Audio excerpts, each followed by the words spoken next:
Hi friends, welcome back to my channel. Sunday రోజు ఇంట్లో ఉన్న వాటితోనే సింపుల్గా బిర్యానీ అయితే చేశానండి. టేస్ట్ అయితే చాలా బాగా వచ్చిందనమాట. ఆ ప్రిపరేషన్ ఎటో మీరు కూడా చూసేయండి.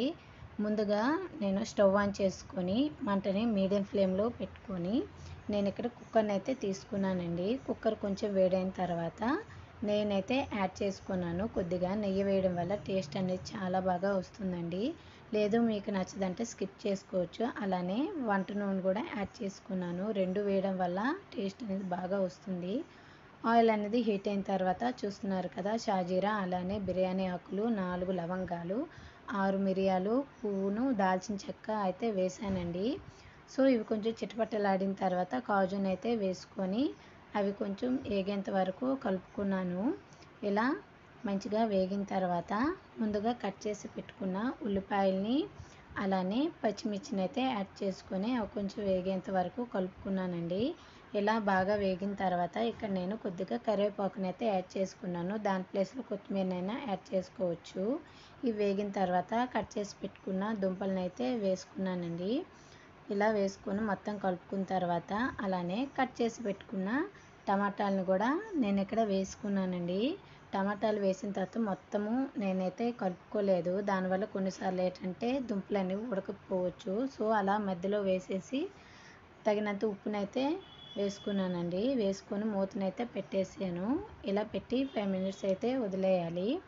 సో ఈలోపు నేను ఇక్కడ చూస్తున్నారు కదండి, నేను ఇక్కడ 2 గ్లాసులు రైస్ని అయితే తీసుకున్నాను అనమాట. సో అలానే 2 గ్లాసులకి 4 గ్లాసులు వాటర్ని కూడా వేడి చేసుకొని పక్కనైతే పెట్టుకున్నాను. తర్వాత మూతని తీసి మొత్తం బాగా కలుపుకున్నానండి.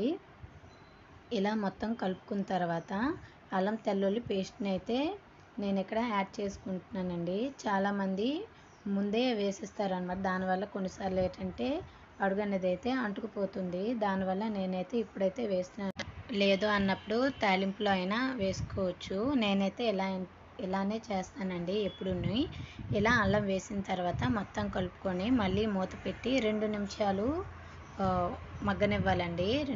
2 నిమిషాలు అయిన తర్వాత మూత తీసి మళ్ళీ మొత్తం ఒకసారి కలుపుకోవాలండి.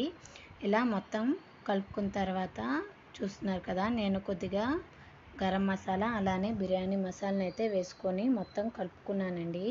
ఇలా మొత్తం కలుపుకున్న తర్వాత ముందుగా మనం పక్కన పెట్టుకున్న రైస్ని అయితే వేసుకోవాలి. నేను ఇక్కడ రైస్ని అయితే నానబెట్టలేదండి. నేను ఎప్పుడు అలా చేయను అనమాట. సో రైస్ని మొత్తం వేసుకున్న తర్వాత మొత్తం ఒకసారి కలిసేటట్టుగా కలుపుకోవాలి. ఇలా కలుపుకున్న తర్వాత ముందుగా మనం వేడి చేసుకొని పక్కన పెట్టుకున్న వాటర్ని అయితే వేసుకోవాలి. ఆల్రెడీ చెప్పాను కదండి, 2 గ్లాసులకి 4 గ్లాసులు వాటర్ అయితే పడుతుంది. ఇంకొంచెం ఎక్స్ట్రాగా కూడా వేసుకోవచ్చు, ఏమవ్వదండి, చాలా బాగా వస్తుందన్నమాట. ఉప్పు కారం సరిపోయిందా లేదా అన్నది చూసుకొని ఉప్పు చాలకపోతే వేసుకొని మూత పెట్టి 2 విజిల్లు వచ్చేదాకా స్టవ్ మీద ఉంచుకోవాలి. 2 విజిల్లు వచ్చిన తర్వాత ఆపేయడమేనండి, బిర్యానీ రెడీ.